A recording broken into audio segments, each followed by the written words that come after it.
Will and shall are two of the most challenging words in English, even for native speakers. But in this lesson, I will show you how to use these two words correctly and avoid making common mistakes with them. So let's begin.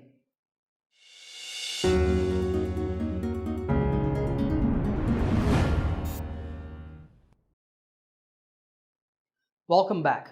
Before we start, as always, if you have any questions at all, just ask me in the comment section below and I will talk to you there. Now, in this lesson, I will teach you the two important rules for using will and shall correctly.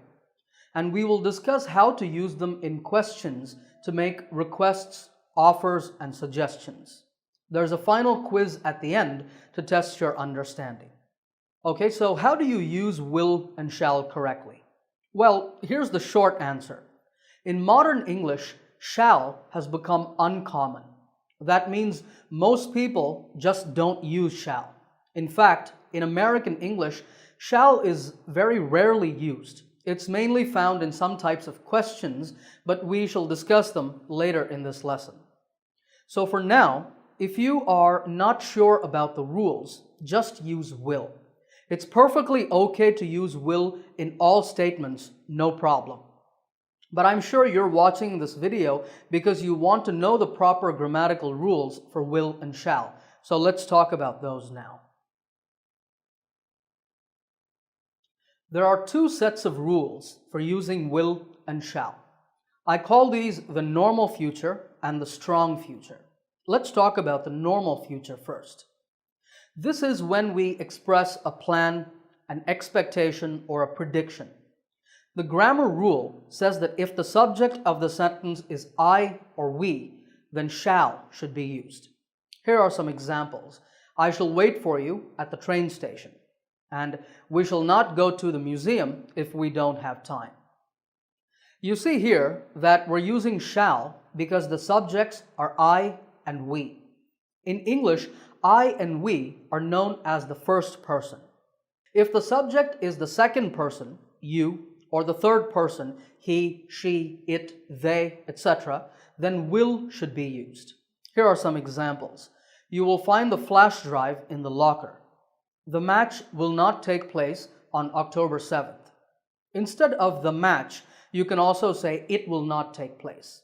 And finally, all employees will receive fire safety training every 2 years.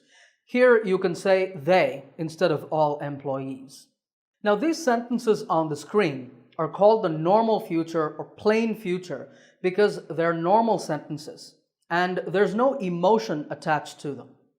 But sometimes we want to express a strong emotion about the future. It could be a promise, a command, determination, or duty. We call this the strong future.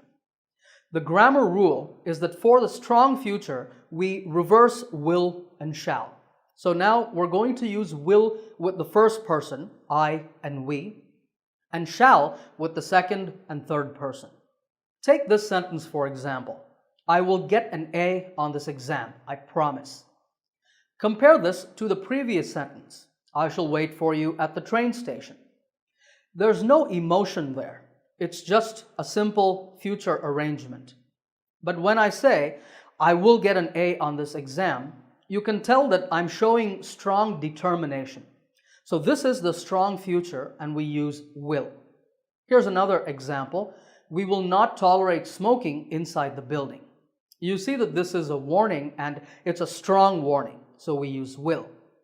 These are first person subjects. With second and third person subjects, we use shall. For example, you shall finish your homework before you go out to play. What type of sentence is this? It's a command or order. You can imagine a mother saying this to her child. The next example is, the wedding shall not take place. Compare this to the previous sentence. The match will not take place on October 7th. Why? Maybe because of weather conditions or other scheduling problems. But the strong future sentence is very different. When I say the wedding shall not take place, I'm saying I won't allow the wedding to take place. I will stop the wedding. Of course, I have no reason to stop anybody's wedding, but you can see how there's a lot of emotion or feeling in this sentence. Here's one last example. All employees shall wear safety gloves when handling hazardous chemicals.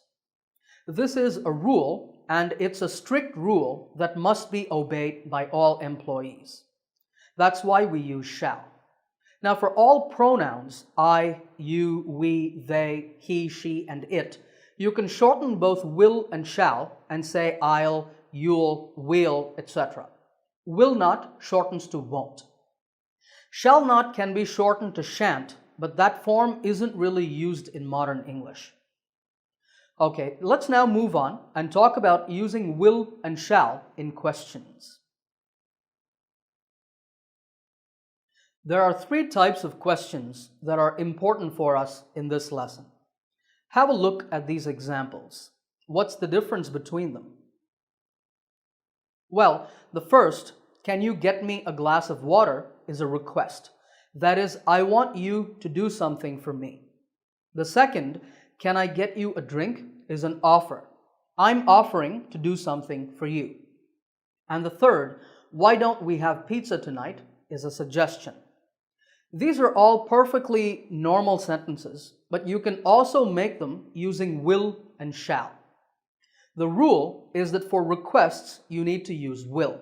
You have to say, will you get me a glass of water? You cannot say, shall you get me a glass of water? To make offers or suggestions, you need to use shall.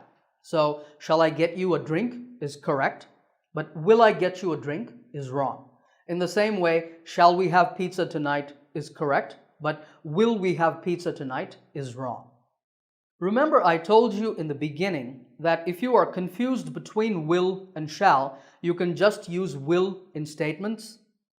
That is true, but in questions for offers and suggestions, you can never use will. Keep that in mind. All right, if you're ready, let's now do a quiz to see if you can use will and shall correctly. On the screen, there are 10 sentences. In each sentence, I want you to choose the correct word. Use the conjugation chart to decide your answers.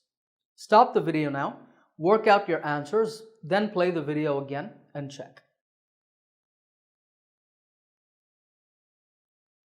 All right, let's discuss the answers. Number 1 is, I shall bring my kids along when I come next time. This is just the normal future, so shall is correct. Number 2, you will receive an email confirmation with your order details within 24 hours. Number 3, shall I open the window? This is an offer, so we use shall. Number 4, the tenant shall pay the rent to the landlord on or before the 5th day of the month. We use shall because this is the strong future. It's a very strict clause in a contract, and the subject is the third person, the tenant. Tenant means someone who rents a home or an office, and the landlord is the owner of the place. This kind of complicated sentence using shall is very common in contracts and other legal documents. All right, number 5, my parents will be staying with us for a couple of weeks.